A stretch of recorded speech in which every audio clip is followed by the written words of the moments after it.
Hello guys, today I'm going to be doing a video on our Leyland 270 collection. This one is a non-runner, so it doesn't run. As you see, there's the major over there. If you want to check a video out on our diesel major, it's on my channel, and I'll tell you about that. But now it's on to the Leyland. So it's a British Leyland. These were first started production in 1972 to replace the 384 Leyland. So there was big engine improvements from the Leyland, from this Leyland and the previous one, its predecessor. Now they were a good tractor, but the 384, but the 270 was supposed to be an upgrade. So it had bigger. Had so many engine improvements there, even though a lot of people say, oh, they're the same engine, but there's not, they don't share any similarities. The fact that they're 4-cylinder and they're diesel and they're made by the same company, but everything about them, the size of the bores, everything about them has been reinforced and much more stronger than the previous. So this tractor is 2-wheel drive. So the way the 270 is, it's in the name 270. 2 meaning 2-wheel drive. So if you had a four-wheel drive, you'd have a 4. But there was only 2 4-wheel drive versions of these ever produced. They're very, very rare. But so this is a 2-wheel drive, 70 brake horsepower. She's power steering, live drive, diff lock. She has 10 forward gears and 2 reverses. She has, so here we have the gear sticks. So there's your high and low range, and your reversed first, second, third, and goes the whole way up to 5. So it was a big selection of gears back in the day for these tractors. You have to remember, most tractors in the 70s only had up to 3rd gear, and even if that high low, that was only 6 gears. So it was a big thing to have 10 gears. On these tractors. She has pick a pitch.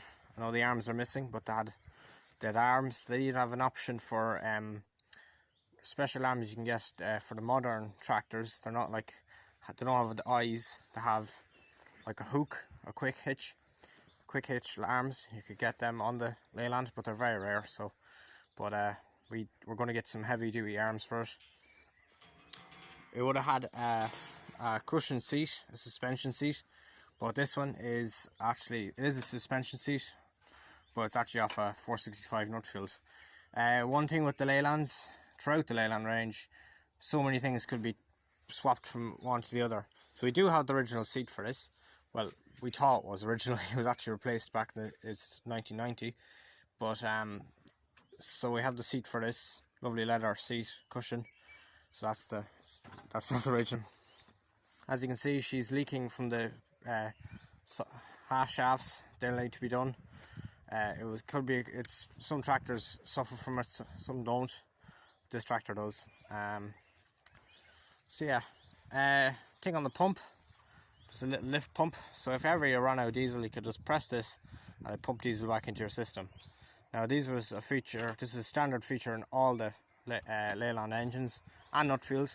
So this power steering works off a ram here.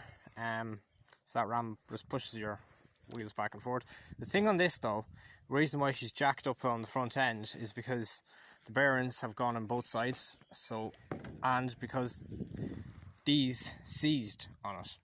So because she's a non-runner, when we got it, we tried to turn the steering, and obviously it's going to be hard because when a vehicle has power steering and when you go to try and pull the steering, you're working against the hydraulics. So, but that's what we thought. So we took out the pin.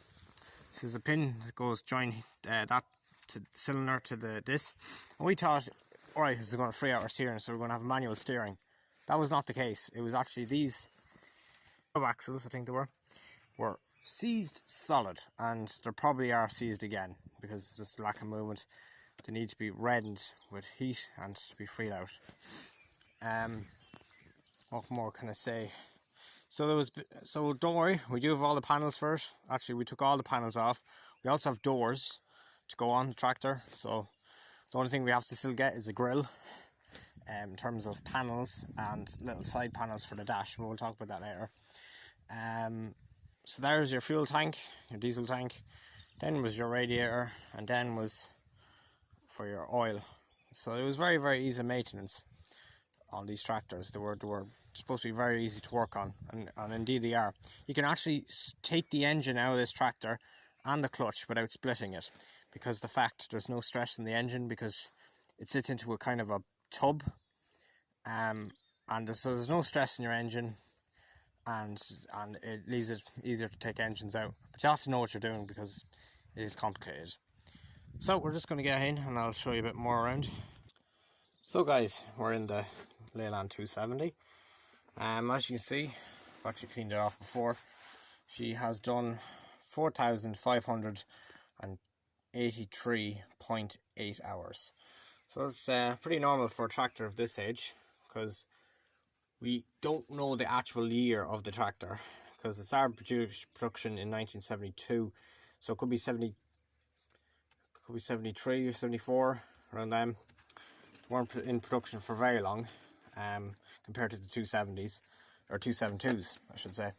They were the tractor that came after this. So as I told you before, here's your reverse, first, second, third, fourth, fifth, and your high and low. That gets your 10 gears.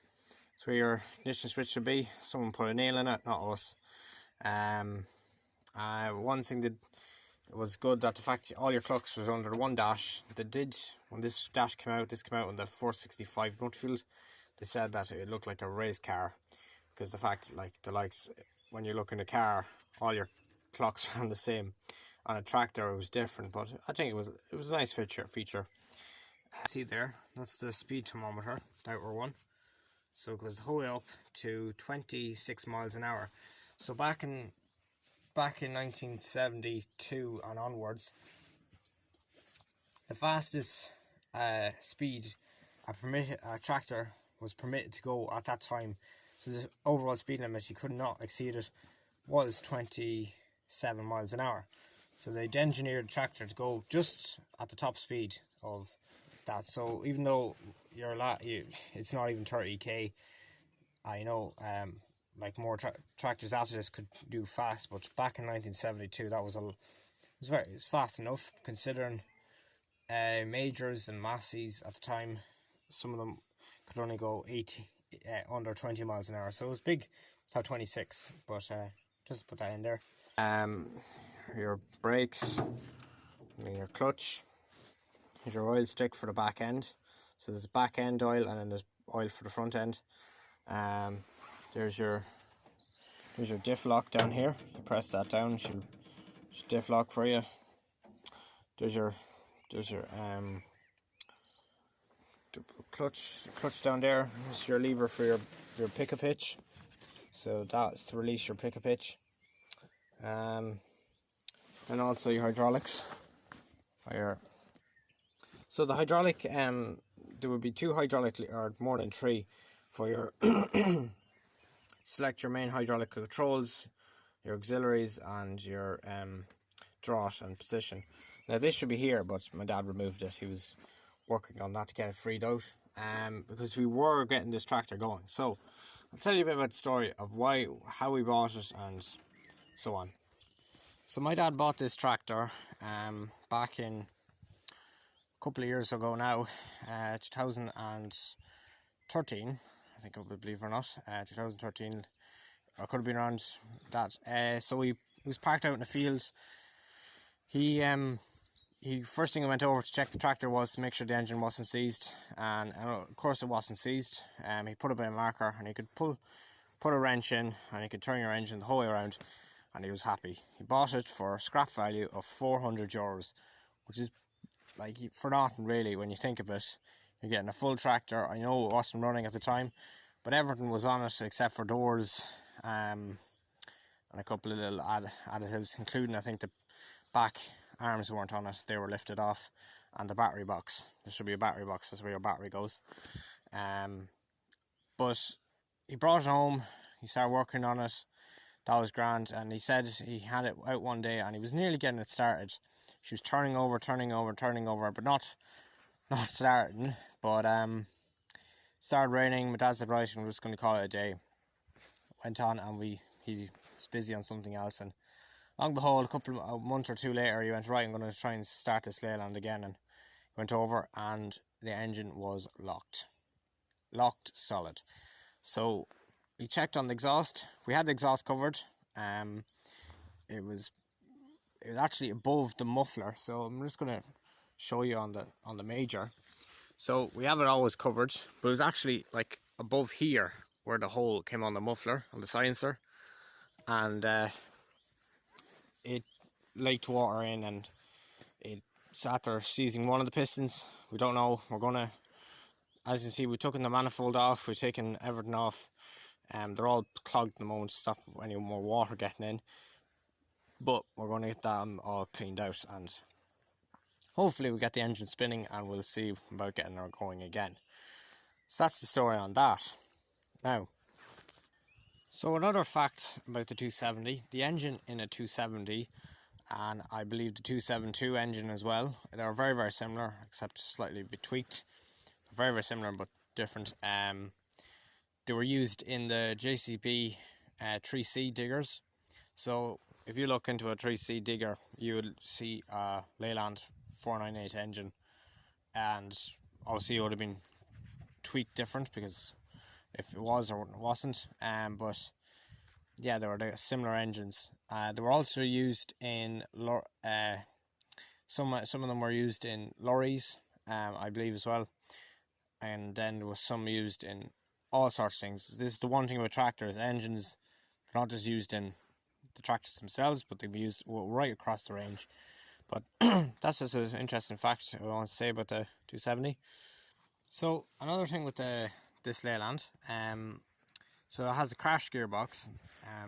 That was the same gearbox used in the 465 Nutfield, and right up all through the ranges they used a similar gearbox. Even in the 6-cylinder versions, the 2100s and the 285s, they used the crash gearbox until the Secro gearboxes came along. So with this gearbox, you'll have to always stop and then change gear, but it could take off in the road gear, which is pretty cool. That it was rigged out in a good way, but there was no changing on the move like modern tractors. Or sure, there was no Secro. There was Secro range that came after the 270.